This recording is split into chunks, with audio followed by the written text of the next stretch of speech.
I've always known that Glacier is a magical place, sculpted by glacial snowfields, shaped by bitter wind, wrought by hammering rain, carpeted by heavy snow, and scorched by fires. And even in the worst of circumstances, its beauty, cut over 1 billion years by remarkable forces, has a way of shining through. It's what I loved most about it, and so have millions of visitors each summer. How you could have had the worst day, week, or even year of your life, gotten your ass chewed out by a boss or a parent, or had an awful fight with your wife, friend, or kid. But the second you entered Glacier, you could begin to feel the angst, the worries, the fears fall away, dissolving against the serrated edges of the peaks.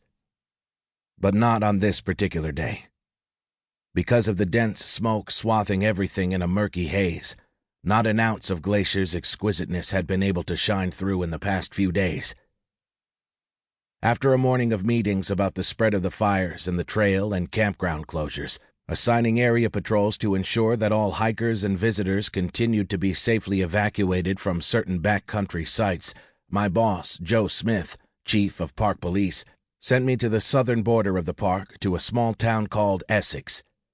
It was sandwiched between 2 fires blazing in or near Glacier National Park, one on the west side of the town named the Sheep Fire because of its proximity to Sheep Creek, and one on the park side called the Ole Fire because of its closeness to Ole Creek.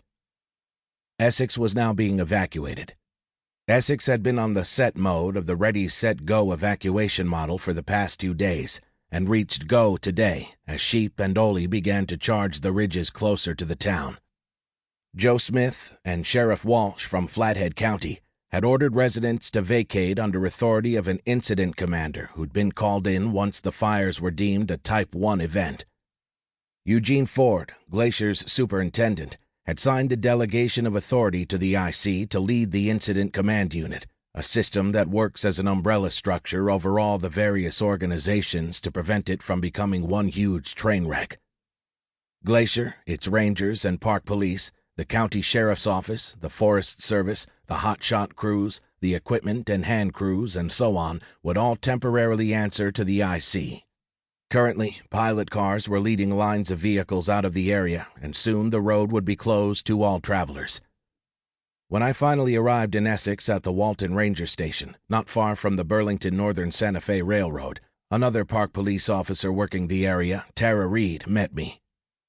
Dressed in a park police uniform identical to mine, navy trousers and a light blue shirt, Tara had long dark hair streaked with a rich silver that gave her an exotic look, and wore it pulled back in a braid.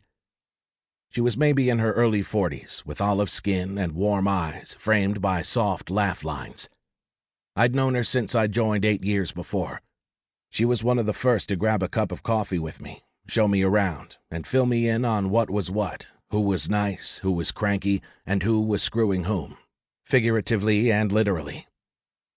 "Shit, it's brutal out here," I said as I put my hard hat on, just as she had. It was safer that way, with debris flying from the trees that the men were felling. "Definitely not the kind of summer we long for," she said, her voice raspy, not from the smoke. Her voice always had a husky quality. "I'd take rain over this any day."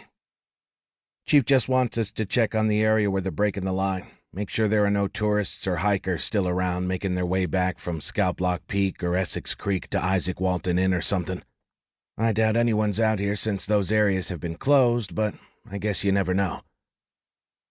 She and I walked over to where the crew was creating a fuel break from the Essex Creek trestle to Dickey Creek.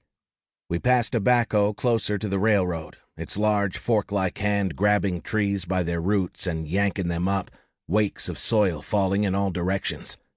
The steady, loud grate of its motor and the screech of its brakes every time it paused to back up or shift directions pierced the normally quiet woods.